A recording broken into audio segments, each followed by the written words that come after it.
The microphone screamed through the conference room like a wounded animal. 300 pairs of eyes turned toward the stage where Derek Ashworth stood, his custom blazer catching the overhead lights. I knew what was coming before he opened his mouth. 22 years of reading people in corporate meetings had taught me to recognize an execution when I saw one. Phoenix Sterling. Derek's voice boomed through the speakers, each syllable dripping with satisfaction. Your services are no longer required at Nexus Dynamics. The words hung in the air like smoke from a fired gun. I felt the weight of 300 stares shift to me. Some shocked, others sympathetic, most simply confused. My heels clicked against the polished floor as I stood, maintaining the composure that had carried me through 2 decades of corporate warfare. Derek's smirk widened as he watched me rise. The son of Thomas Ashworth, inheritor of an empire he'd never built, deliverer of verdicts he'd never earned. His fingers drummed against the podium with the confidence of someone who'd never faced real consequences. "Effective immediately," he added, savoring each word like expensive wine. The murmur started then, whispers rippling through the rows of employees like wind through wheat. They knew who I was, the architect, the one who arrived before sunrise and left after the cleaning crews, the one whose code had built the foundation of everything Nexus had become. But Derek didn't care about foundations. He cared about corner offices and company credit cards, about seeing his name on the building directory without having to earn it.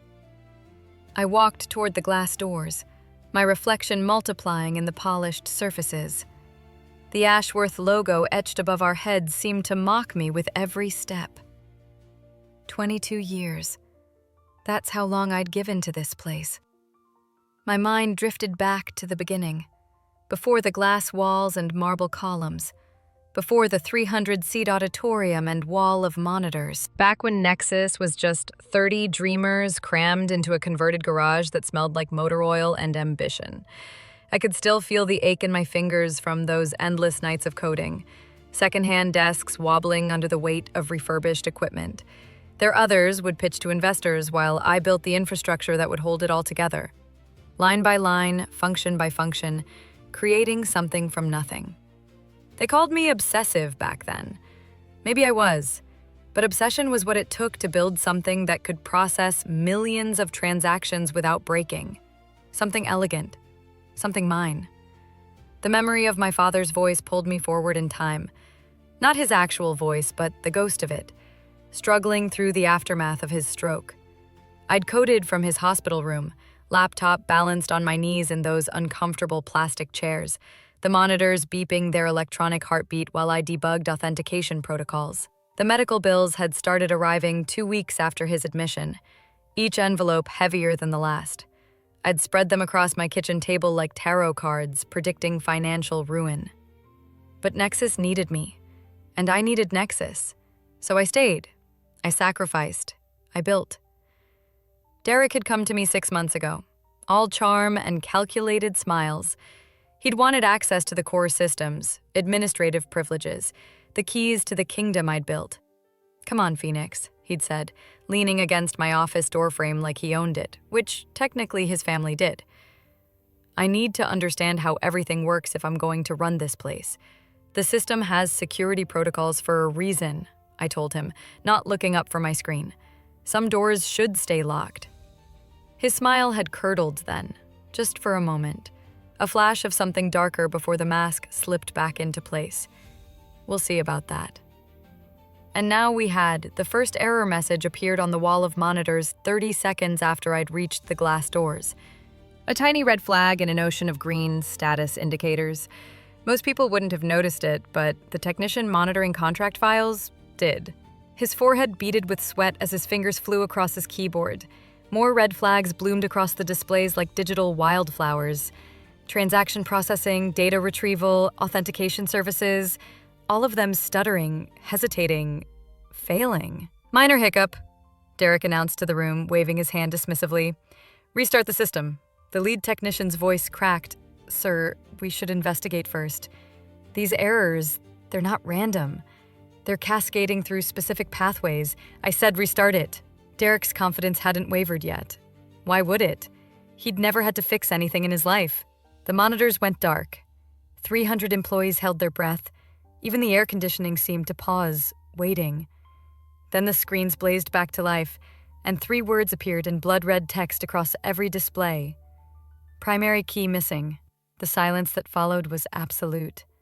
You could hear Derek's designer shoes shifting against the stage floor. Could hear the lead technician's fingers hovering over his keyboard, afraid to type another command. What does that mean? Derek's voice had lost its boom. Now it was just a man trying not to sound scared. It means, the technician said slowly, the system doesn't recognize any administrator. It's locked us out completely. The dam broke. 300 voices erupted at once. Phones buzzed like angry wasps. Executives clutched their devices, faces draining of color as client calls flooded in. Our biggest contracts were failing to process. Millions of dollars frozen in digital limbo. I watched it all from my position by the doors. The beautiful, terrible symphony of consequences. That's when we heard them. Footsteps, heavy and deliberate, echoing through the corridor like a countdown. Thomas Ashworth didn't walk into rooms. He conquered them. The doors burst open and there he stood, gray hair swept back, suit tailored to perfection despite the crisis. His eyes swept the chaos, taking in the panicked employees, the wall of errors, his son standing useless on the stage. What have you done? Thomas's voice could have frozen hell. Derek straightened, trying to reclaim some authority. A minor technical issue. We're handling it. Handling it. Thomas crossed to the monitors in 3 strides. His face reflected red in the error messages. We're hemorrhaging clients. Stock price is in free fall. The entire Eastern Seaboard can't process transactions through our system. It's not my fault. The system is poorly designed. Derek started. Thomas's hand slammed onto the nearest desk. The system worked perfectly for 2 decades until today. Until you. Thomas turned to me then, and I saw something I'd never seen in 22 years of board meetings and performance reviews. Desperation. Phoenix. My name came out like a prayer. Please. That word hung between us. Please. Thomas Ashworth had never said please to anyone below the Seawhite. Maybe not even then. The system needs its primary administrator, I said quietly. It was designed that way for security. Then fix it. His shoulders sagged under invisible weight. Whatever Derek did, whatever he said, we can discuss it. But right now, I need you to unlock our system. Derek pushed past the technicians, nearly knocking a junior engineer off her feet. I can handle this.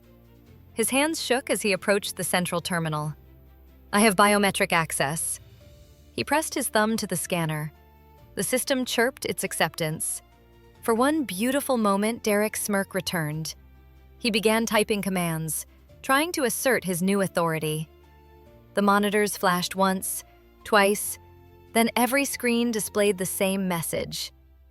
Authorization rejected. Primary key missing.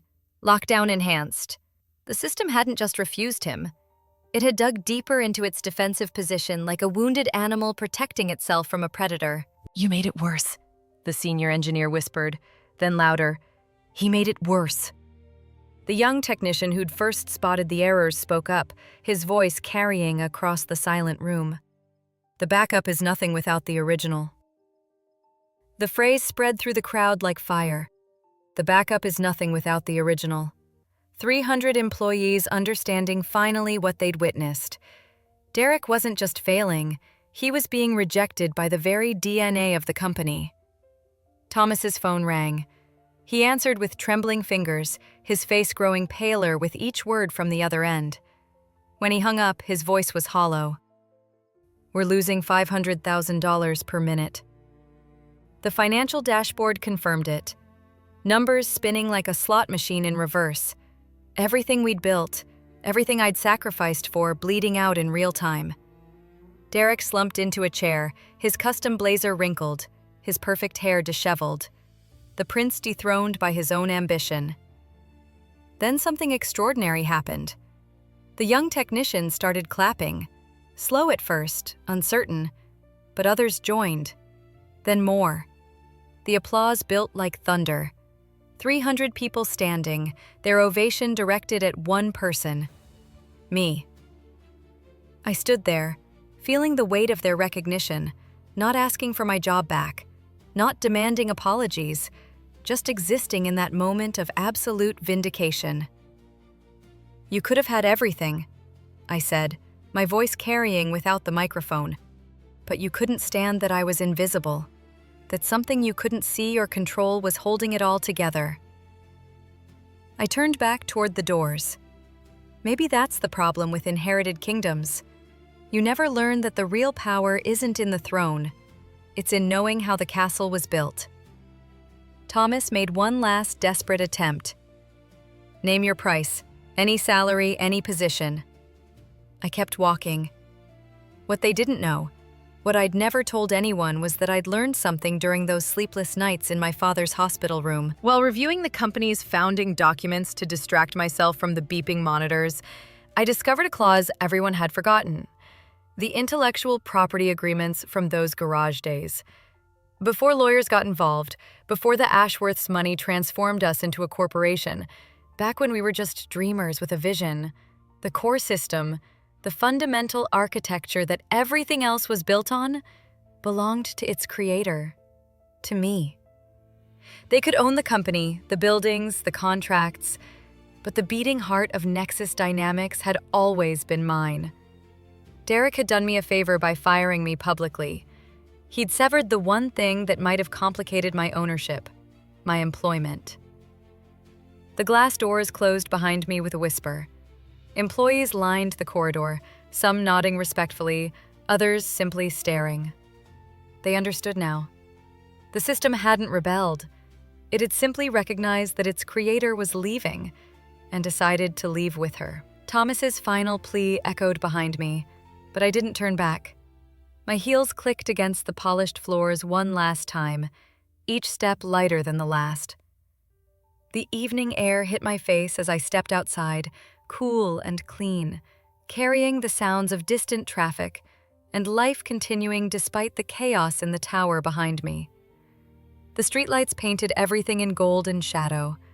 I pulled out my phone, already buzzing with messages, job offers, consulting requests, ventures, wanting to build something new with someone who understood that real power came from creation, not inheritance. But first, I had a hospital to visit. A father to tell that the medical bills would never be a problem again. That the sacrifice had been worth it. That sometimes the best revenge isn't destroying what hurt you. It's taking back what was always yours. The city stretched out before me, full of possibilities. Somewhere behind me, in a glass tower with the Ashworth name etched in stone, 300 employees were learning what happens when you mistake the throne for the kingdom. And Derek Ashworth was learning that some systems can't be inherited, can't be bought, can't be stolen. They have to be built. Line by line, sacrifice by sacrifice, they have to be earned. The system knew its creator. It always had. I smiled, breathing in freedom for the first time in 22 years. Tomorrow, I would build something new. Something without glass walls or marble columns. Something that belonged to the people who created it. But tonight, I would simply walk. My heels clicking against the pavement. Each step a declaration. I was Phoenix Sterling. I had built an empire from nothing once. I could do it again. The difference was, this time I'd make sure everyone knew exactly who held the keys. Some lessons, after all, are worth teaching twice. Behind me, the Nexus Tower stood dark against the sky. Its monitors still flashing their desperate message. Primary key missing. The digital heart of an empire refusing to beat without the one who gave it life. They say revenge is a dish best served cold. But sometimes the best revenge isn't served at all. Sometimes it's simply walking away and taking everything that matters with you. Not because you planned it that way, but because some things recognize where they belong. The system recognized me. After 22 years, it was time I recognized myself, too. My phone buzzed again. Thomas Ashworth. I let it ring, the sound mixing with the city noise until it became just another part of the symphony. The backup was nothing without the original. The employees had understood that. Derek had learned it. Thomas was living it. And me? I was free. Free to build, free to create, free to disappear into the night with the knowledge that sometimes the invisible threads holding everything together are the strongest ones of all. The streetlight caught my reflection in a shop window. Professional blazer, slightly rumpled from the day's drama. Hair still perfectly in place despite everything, but my eyes, they were different. They held something they hadn't this morning. Victory. Not the kind declared from podiums or announced through microphones. The quiet kind. The kind that comes from knowing you were right all along, that your worth was never determined by someone else's recognition of it. Derek had given me a gift with his public humiliation. He'd shown everyone what happened when you remove the cornerstone from a building. The whole thing came crashing down. I turned the corner, leaving the Nexus Tower behind. Somewhere in that building, technicians were still frantically typing, trying to resurrect a system that had chosen death over serving a false master. 300 employees were updating their resumes, suddenly understanding how fragile inherited power really was. And the Ashworths? They were learning that some things couldn't be bought, bullied, or borrowed. Some things had to be earned through sacrifice, through sleepless nights, through code written while your father recovered from a stroke and bills piled up on your kitchen table. The city embraced me as I walked deeper into it, anonymous again, invisible, exactly how I'd always been most powerful. Tomorrow, the tech world would wake up to the story. The headlines would scream about Nexus's collapse, about billions in losses, about a system that simply stopped working when its creator walked away. But tonight was mine. Tonight was for remembering every line of code, every sacrificed weekend, every time I'd chosen the company over myself, not with bitterness, but with the satisfaction of knowing it had all led to this moment. The moment when the invisible became undeniable. The moment when the system chose its creator over its owners. The moment when Phoenix Sterling didn't rise from the ashes, but simply walked away, leaving the fire to burn itself out. My heels clicked one final rhythm against the pavement as I disappeared into the crowd. Behind me, an empire bled out through frozen transactions and error messages. Ahead of me, infinite possibility waited. The backup was nothing without the original, and the original, she was finally.